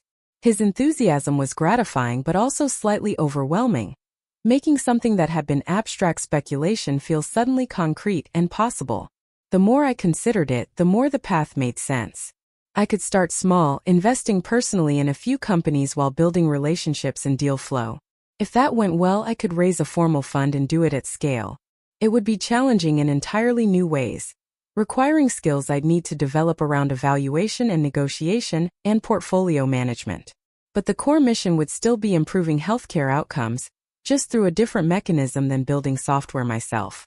The prospect felt energizing in ways that continuing to run Nexus Analytics indefinitely didn't quite match, and I recognized that restlessness as a signal worth paying attention to. By early summer, I'd made the decision to transition out of the CEO role when my employment agreement ended the following year. I told the TitanEdge leadership first, giving them ample time to plan for succession, and ensuring they understood my commitment to making the transition smooth, rather than disruptive. They were disappointed but not surprised, and we quickly aligned on a process for identifying and onboarding my replacement. I'd stay involved as a board advisor, maintaining continuity while stepping back from day-to-day operations. Telling the Nexus Analytics team was harder, because these were people I'd worked alongside through crisis and triumph, people who trusted my leadership, even when circumstances were uncertain. I gathered everyone in the main conference room on a Thursday afternoon and explained my thinking, emphasizing that this wasn't about dissatisfaction with the company or the work. It was about recognizing that my skills and interests were pulling me toward something different, and that Nexus Analytics deserved a leader who was fully committed to the operational challenges ahead, rather than someone whose attention was increasingly focused elsewhere. The reaction was mixed. Sadness about my departure balanced with understanding that leadership transitions were natural and often healthy for organizations. Several people asked about my plans, and I sketched out the broad outlines of the healthcare investment fund I was contemplating. Watching their faces light up with recognition that this was the right next step, even if it meant losing me as their direct leader. Elliot raised his hand and asked if I'd consider investing in his idea for a cybersecurity company focused on healthcare providers, and the room laughed at his timing even as I told him seriously that I'd be happy to hear his pitch when the time was right. The year that followed was one of deliberate transition, gradually handing off responsibilities while helping to onboard the new CEO TitanEdge recruited from their executive ranks. She was impressive and experienced, with a background in healthcare operations that complemented the technical expertise within the team. I liked her immediately and felt confident that Nexus Analytics would continue thriving under her leadership. We spent months working together, me transferring institutional knowledge and relationships while she brought fresh perspectives on strategy and growth. My 33rd birthday came and went without much fanfare, just dinner with friends and a weekend hiking trip in the Columbia River Gorge. I'd grown comfortable with the shape my life had taken, the chosen family and meaningful work and freedom from toxic relationships that demanded constant emotional management. Sometimes I wondered about my parents in Victoria, whether they ever thought about what had happened or if they'd constructed narratives that let them be victims in their own version of events. But the wondering was abstract and brief, more curiosity than actual caring about the answers. On my last official day as CEO, the team threw a small party with cake and speeches, and a gift that made me tear up unexpectedly. They created a bound book containing notes from everyone at the company, reflections on what they'd learned from working with me, and what Nexus Analytics had meant for their careers and lives.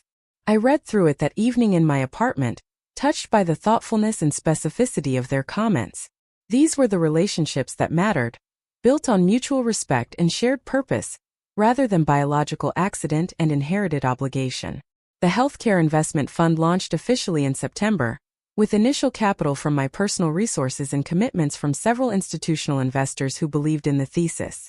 I'd spent months developing the investment framework and building relationships with accelerators and founder networks, positioning myself to see deal flow from promising early-stage companies.